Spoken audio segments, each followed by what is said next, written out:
dealing with losses or mitigating them, traversing to the other side of them. It's very difficult for someone that's trying to do this and avoid all losses because that it's not going to be possible. Okay, and the faster you warm up to the idea that you're going to do things incorrectly, and that's okay, it's human. You're going to discover how to do it correctly when you make mistakes, and no one really forces that truth on people in the beginning because no one will buy their courses, no one will buy their memberships, their workshops, their whatever they're selling, because it reminds them that hey, there is really a potential to lose here. And even if we are subconsciously thinking that's for someone else to experience, it's not going to happen to me. It's going to rise up in us and it's going to make us feel like we're going to be the exception. We want to think that we're the exception to the rule, and no one is. No one's the exception. We're all going to encounter it. And the way I teach and try to get my students to understand that the sooner you get into the mindset that sometimes you as the operator, you as the primary source of responsibility for every transaction, every inability to participate. In other words, when you should have pushed the trade, when you should have exited the trade, when you should have added more, took partials more, or reduced the open position because things looked a little iffy. It was less probability in your favor for the trade that was originally outlined in your model and what you see in price action, your analysis. It doesn't look as strong. And you're getting that nagging feeling in your gut that you feel like maybe I should get out of it, but you don't have the full conviction to close it out. Well, and then you should take off half the position or the majority of the position. And as long as the price doesn't rip away, you can use another PD array to put all that position right back on. Without knowing what it is you're trying to do and having a model, you're going to be reactionary to everything. And the worst two things that you can be reactionary to is the psychological impact of your indecision or your decisions that you made as it relates to the trades and the emotional stimuli that comes with it. So you have emotional and psychological. And everybody's excited when we come in. When we slept, we wake up, we're getting ready to go into a new session. We're optimistic. We're like, I can't wait to get in here. I'm going to catch a nice swing. I'm going to catch a nice run. I want to get my target. I'm going to make my $100 or whatever it is you're trying to aim for. And then as soon as you push the button, now you're wrestling demons. You're wrestling with the idea of, well, I let go of the steering wheel and the gas pedal's floored. So where are we going with this? And you've lost all control. You have to submit to yourself to what the market's going to do. So the only thing you can do is know your model, know how to read price action, and continuously give that feedback loop an opportunity to console you, not scare you. And that's what I was saying last night in the lecture, and I've said it ad nauseum. When you have folks that will say, you only need one trick pony PD array, you only need one of them. Get all this off your chart. When you do that, you're literally stripping yourself the opportunity of peace of mind. You don't need every PD array to enter on, but you do become better at reading when you know what they are. And you don't have to necessarily know when they're forming, but once they're in price action, you can refer back to it and say, oh yeah, that's that wick, and it went down there and it only went down to half of that, and it's been bullish since then. That's actually a positive. So you encourage yourself with that. You're giving yourself continuous positive self-talk. That must happen in every trade that you're in. If you're not doing that, you're sitting with idle hands, and idle hands worry. Idle hands stress. Idle hands get overconfident. They add to positions that are already too long in the tooth. That means they've been going for too long, and greed starts tapping you in the shoulders. So by giving a positive self-talk and reminding yourself every individual candlestick has some part of the plot. They're actors in the storyline that's unfolding in price action, and you have to let them say what they are supposed to say. It's part of the script. Even if it's moved past it, 2 or 3, 6 candles, 10 candles, go back and say, okay, I'm feeling a little anxious. Let's go back through the chain of custody. Where did price start this run? And is every candlestick supporting the idea that I supposedly expect in the technicals, but it's not realized yet? So I have to keep a loose grip on it. The only thing you hold firm and hard with is impeccable risk management. You have to be diligent. You have to be forceful in that regard. But when your trades are panning out, you have to be very velvet glove, soft. Don't try to grip it and hold it with the death grip. Allow every individual candlestick to give you feedback to tell you whether or not everything is it's copacetic or it's not. But when things start to unravel and you start seeing warning signs that maybe this isn't what I thought I was going to do, it's not weakness when you're first learning to do these things for you to bail on it entirely. Because what you have now is you have a finite end to the pain or the negative impact. And now you have a complete, here's the beginning point when you got into the trade idea. And now you removed it because you're no longer seeing the things that supports or should support the idea. And when you're new, you got to protect your mindset. You got to protect it. Because if you start taking in bad habits, saying, well, ICT says, I should be holding for 2 hour trades. Otherwise, you're a weakling. And I'm not saying that. In the beginning, it's going to be very hard for you just to get in the trade, let alone stay in it for 30 seconds to 5 minutes. You graduate slowly in a progression, and you constantly give yourself a little bit more exposure to things that you've not done ever or have very little experience in. And taking losses is something that you should not fear. You're not going to know what to do and how to read price action until you fail trying doing it. Say it out loud right now. You don't need to say it in the microphone to me, kid. But everybody listening, say it out loud in your own voice. It is productive for me to experience losses in the early stages of my development. Otherwise, how will I recognize when I'm doing it incorrectly? By having something as a benchmark as easy as failing, failure is not, you're never going to be able to do it. But look at the weight of that statement when you first start. I tried to take this concept and I tried to use it and I tried to get in there and it didn't work. And then what do you feel like? You feel like your spouse has been cheating on you and you walked in on it. You're gutted. Why? Because you're bringing ignorance. You don't know anything about yourself as a trader. You have no rule-based ideas being applied. You don't even know what the model you're trying to trade with. You don't know how to read the PD arrays.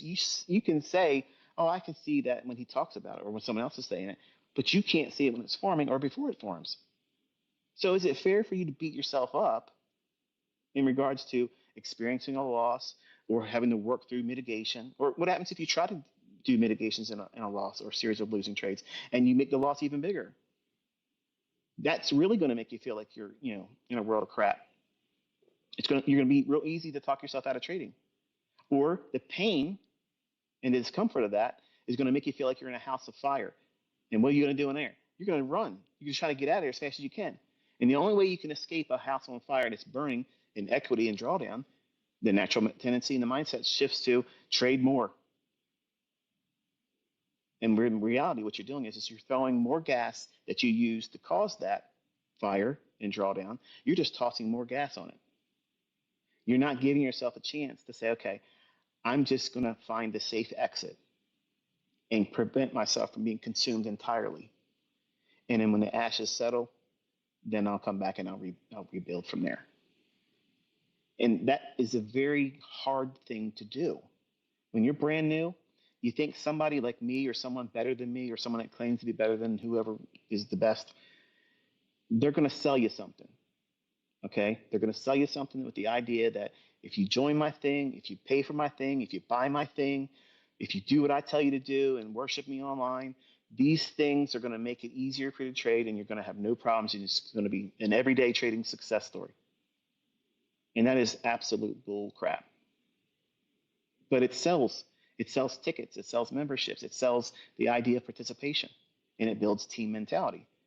But is it building your bottom line and making your equity go up? Do you feel confident as a trader but not overconfident? Are you able to see the things in the price action that you should be seeing that continuously supports the ideas that you're trying to implement? If you're seeing them fail, it doesn't mean that the concepts are failing. It's just highlighting an area at which you're doing it incorrectly. And that takes personal responsibility and maturity. And 99% of these people that like to troll us or me specifically, they're literally indicating that they have zero responsibility. and they have zero self control.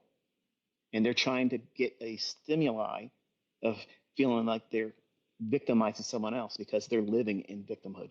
They're putting themselves through it. And if you're not careful, you'll go into this industry looking for a way to fix that same issue. And you think, if I start making money, if I start doing things correctly, and other people see that I can do it, they will say positive things about me, and that'll lift me up. That's the worst thing you can do, because now you set yourself up to never have losses, to believe that losses are never possible or shouldn't happen, or it's weakness, and you're placing the control, the power of other people's words about you to provide the only means of supporting or building you up. That's your strength. That's your source of encouragement. Other people. That's why I facetiously say, "Can you encourage me today?" I mean, the market's putting something on me. I'm being facetious because there's other people out there that think that we didn't know what's going on. And yeah, I hear what you said. You did something, that you could have done differently, but that's not the end of the world. That's just one transaction. That's a series of transactions today. I didn't hear you say, F this crap. I'm done with this stuff. This one day made it clear to me that trading is something that is impossible, and I have no business messing around with this stuff because no one can do it. I didn't hear that. I heard I got myself in something, and I worked towards trying to get out of it. And you got yourself there. You didn't glad hand say I'm so good at doing it. You recognized that it was a little bit of hardship there, and that's good. That's maturity. That's you observing and identifying that these are things that all of us are going to have to encounter. You're going to do something wrong. You're going to miss the trade. You're not going to have enough on, or you'll put too much on. And because that weight of that position size is going to have a whole lot more influence on what you think you can hold on to. And even if you know how to reprice action, every little fluctuation against that position is going to make you second guess. What if this is the day the ICT stuff really fails? That question probably never jumped in your mind because you've been consistently making money. But now, because you have the biggest position on you've ever had, these intrusive thoughts, these things that are most likely never going to happen, you start entertaining that. And the way you keep that from happening is you don't over leverage, you stick to a rule, you do impeccable risk management, and you constantly give yourself positive self-talk. If you build yourself up to be an online participant where other people can tell you the good or bad about yourself, and you're listening to that, and you latch on to people giving you positive criticism, you're doing it incorrectly, because what you're saying is your own words and your own observations about the efforts and the work that you're putting in this craft, and the observations that you're recording and logging, saying, I put this much time in today. This is what I studied on. And here's the thing you need to be doing. By positive self-talk, it's while you're watching price action, and then when you're not watching price action, and you encourage yourself, you know what? This is what I did today that was strong. I didn't take stupid risk. I didn't over leverage anything. You know what I did that I learned? It was exciting today. I learned that this specific PD array literally supported the idea, and I don't even use it. And now I have one more step further in my understanding on how to read price action, and these PD arrays are going to support it.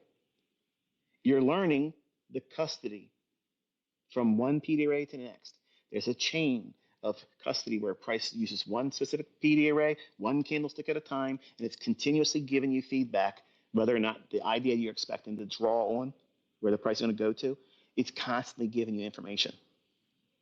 But if you're not looking at that, if you're not physically saying it out loud, talking to yourself, not internally, you need to hear yourself say it. Because thinking about it, your mind can jump to something else. But when you're talking about it, you're doing two things. You're thinking about it, then you're articulating it, and your brain sends it to your mouth and then your vocal cords, and you're speaking it.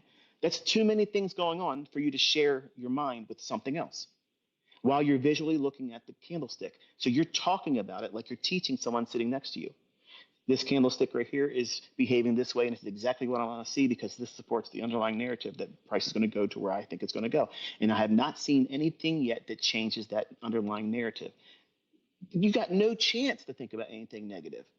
You're constantly keeping your focus on the task. But if you're listening to music, and you're online and you're live streaming, or you're talking about this person that's doing way better than you or not doing as well as you think they should do, you're not minding your own business. And it should be no surprise why you're failing or finding hardship. So when you're doing your streams, kid, I think that you should talk less about other things. And I came in one time and I heard you say, and permit me to say, because I'm saying it in love, Okay. Yeah. when you're saying like, I did this, and you're being real hard on yourself. And as soon as I showed up, I'm like, wow, don't do that. Well, Don't do that. that was actually a day I took a loss on a live stream where I hadn't had as many losses on the live stream. So I was definitely critical of myself. And to your point, you're saying something else like clapping, kind of singing, um when I'm engaged within the market, like that inspiration, like I don't know if it's okay, but there's like a level of therapy in what you're saying as far as like self-talk, and I try and do that. But I also realize where and how, I mean, if I have or I'm conveying negative self-speech on a live stream, as I did when you came in, I also fully accept total accountability for doing that wholeheartedly. I can I do just better. personally think, yeah, I think you can definitely do better. And if you look, if you want to celebrate because something panned out perfectly, once the trade's closed, guess what? It's over. The store is closed. You want to turn the lights down, invite the friends to have a free sample, and we're all going to hang out and drink at the bar. Great, wonderful. Okay, but you can't do that. Okay, it's not happy hour while we're in the trade. It's not happy hour when the markets are still trading. You have to close down shop, then be congratulatory or refer back to what you did and didn't do as good as you should have. And when you're going to stay on the stream and you're going to talk about what the market's going to do, you got to remember your audience. You remember when we had our meeting? Yes, You sir. got to remember your audience. Okay, the power in your words, they're going to latch on to whatever you say. And if you say something that's negative or it's self defeating or it leads to those types of things, you're actually bringing your audience down. And that vibration is going to show up in a way where they're going to be less inclined to come back and listen to you. They need to feel like you're bringing them more strength, more focus, reminding them that, you know Absolutely. what, I was doing something over here. I never even thought about it. And then Kit said this the other day and it resonated with me. You know what? That's real. That's why I tapped into Trader Roundup. That's why I tapped into your spaces because I listened to them privately for a little while. You didn't know I was listening, but I'm listening to them. And a few of them were just, I mean, I was weeping because I'm listening to these people pour their hearts out. And they're like, man, this is exactly what this industry needs. It's like AA or, uh, Yeah, let's keep it real, yeah, honestly. it's not the sugar coated join my stuff and you're going to make a lot of money and there's no hardships here. This is what it's like sometimes. And that's why we call it Fight Club. You're wrestling through things. Unless you go through it or you're putting yourself through it, you're not going to fully understand it. And then when you hear other people say, this is what I'm struggling with right now, and other people are coming forward and say, you know what, I'm going through that same thing too. Or I went through that and this is how I overcame it. That's encouragement. That it's a reminder that you're not the exception that you thought you were going to be. And the same way, you're not the only one that's going through the bad stuff. Other people go through it too. Everybody that's made money, everybody that's consistently profitable had valleys. And those valleys were a whole lot longer and they spent way too much time in it than they wanted to. But everything that made them strong and consistently profitable, they learned in the valley. You don't learn it on the mountaintops. That's where you get to shout the victory. In the valleys, that's where all the dark shadows, the things that you're afraid to step into darkness, you don't know what's going to hit you, you don't know where it's going to trip on. Once you walk through it a few times, then you can tell the people behind you, hey, I've been here before. Watch out for that. Watch out for this. I've been here before. And then you get to the mountaintops where the visibility is beautiful. The air is cleaner and crisper. There's no shadows on the top of the mountain. Everything's visible. Everybody can see that. Everybody can see your successes. But why is it nobody wants to talk about the valley? Nobody wants to talk about it. Like, nobody had that problem. You hear these people come, you see all these people that come out and they say they had a horror story, and as soon as they say that didn't happen to me, bullshit. That is the biggest bunch of bullshit. There has never fucking been somebody walked out here and fucking tap danced into the marketplace and never had hardship. When I hear that shit, and there's a motherfucking clown on the internet right now that says that that's exactly how he did it. Get out of my fucking face, you fucking liar. That's the kind of shit you got to steer away from. You got to move away from that stuff. Understand that you're going into war. You're warring with yourself at first. That's the boot camp. That's boot camp. And nobody wants to go to boot camp. But that's how you discover the trader, the warrior, the participant with your weapons. You get to learn how to use your weapons. And then you take those weapons into the arena, which is the market. And there's motherfuckers out there that know how to take your head straight, clean off at the shoulder in a second. And the first few times you step out there, you're going to get mugged. You're going to get stomped, curb stomped. And you got to realize when that happens, when you have a little bit of experience, you can't look at that and say, this is not for me, I can't do it. If you're going to be a trader, you got to realize you're going to take some shots. You're going to lose some money. You're going to pay your dues. You're going to do those things. And the traders that talk themselves through that, and they have a support structure around them, like what you have built with your community, that is helpful, but it needs to be cultivated. And the guy that's leading that, he has to be accountable to not only his audience but himself, because the audience is paying attention to what you say and how you react and respond. And if they see you go through something strong that's in opposition and you manage it in the way we're discussing it here, that builds them up. They won't make poor decisions. And when they give you feedback and they say, you know what, you were such an encouragement to me because I was going through this and I didn't want to tell anybody I was embarrassed. I didn't want to say it because I was ashamed. I was afraid people were going to troll me online. And when you said that, I felt encouraged to be able to say, you know what, I'm going through that same thing. And I'm glad that I got to watch you talk about how you're going through it. And you didn't do all the things that I'm secretly doing. And I'm not seeing any way out of it. I'm keep doing the things over and over again, repeating the bad things, creating a habit that's toxic. And when they see you do these things, it builds your audience. The resonation that you get between host and the audience listening to you that you're influencing, it builds a tighter bond. And they give you feedback, and that encourages you. That's a reward for you doing the right thing because you're being held accountable by your audience. Should I bring more of the audience into the live stream?